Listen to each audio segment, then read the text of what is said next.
Hello,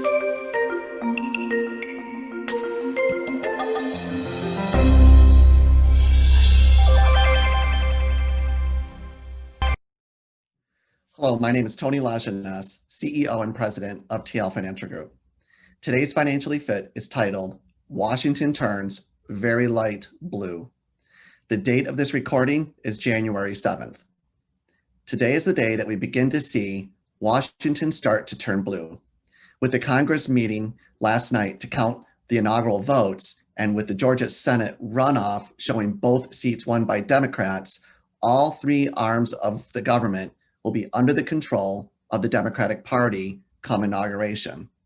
So now is the time to start thinking about what a blue government will mean for us as investors. First, the potential bad stuff. In the short term, the biggest drawbacks are probably higher taxes for both businesses and individuals.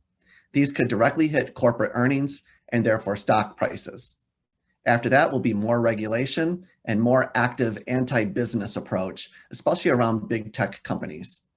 This shift could certainly affect sentiment and with it, the markets. So we need to keep an eye on both tax and regulatory policy going forward, and we'll be talking about that here as things unfold. Next, the good stuff. In the short term, a $2,000 stimulus check is now much more likely, with the Democratic-controlled Senate likely to allow a vote in bipartisan support led by President Trump. Given the most recent weak job numbers, this money would be a significant help. We are also more likely to see federal help for states and municipalities, which would support another weak area of the economy, especially in the vaccine distribution. The upside of more government spending is that we need it, at least in the short term. Longer term, we are also likely to see more spending on infrastructure with bipartisan support and more constructive trade policy. In other words, as usual, there will be both good and bad information, and the end result will be somewhere in the middle. So what do we think of the mainstream policies?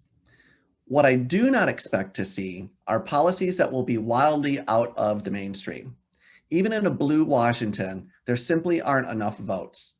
Yes, the Democrats control the House, but with a smaller minority than in the last Congress.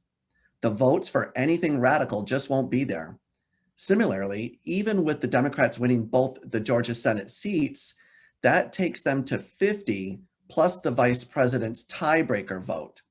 Just one defection and they no longer have a majority. There are two proven defectors, Manchin and Sinema, along with other centrist senators who will prevent anything radical. Biden himself is also a centrist, more than anything else anyway. While the Republicans may have lost leadership of both houses, they still have commanding minorities that can block anything out of the mainstream. In that sense, nothing has really changed in terms of what policies can be passed. The big difference then between the last Congress and this one is simply that Democrats will be able to introduce policies in the Senate and actually bring them to a vote. But they still won't be able to pass them without Republican support. The first example is likely to be the $2,000 stimulus checks, which never got a vote in the last Congress and likely though will in this one. With bipartisan support, this is likely to pass now that a vote will be allowed, and it won't be the last bill like this. Infrastructure spending is an example. The Democrats can propose, but the Republicans will still dispose. The Green New Deal, for example, will still be dead on arrival. So what we see here are politics as usual. From an investor standpoint, while there are certainly risks, there's also a lot to like here. While government has done a great job to support the economy through the pandemic, more is needed over the next couple of months. While much has been said about infrastructure spending, not much has been done, and it really is needed.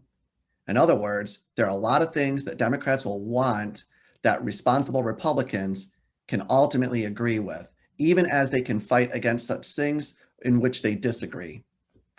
So there is a real chance that politics may turn back into something approaching that what we used to call normal, where widely supported policies pass. That would be a good thing. So the real takeaway here is that yes, Washington is turning blue, but it's a very light shade of blue and one that is likely to show spots of purple or even red on occasion. This isn't the blue wave. Instead, it's something much closer to politics as usual. Despite the risks, as an investor, I'm comfortable with that. Thank you for watching. As always, please feel to reach out to me with any questions that you might have. Thanks.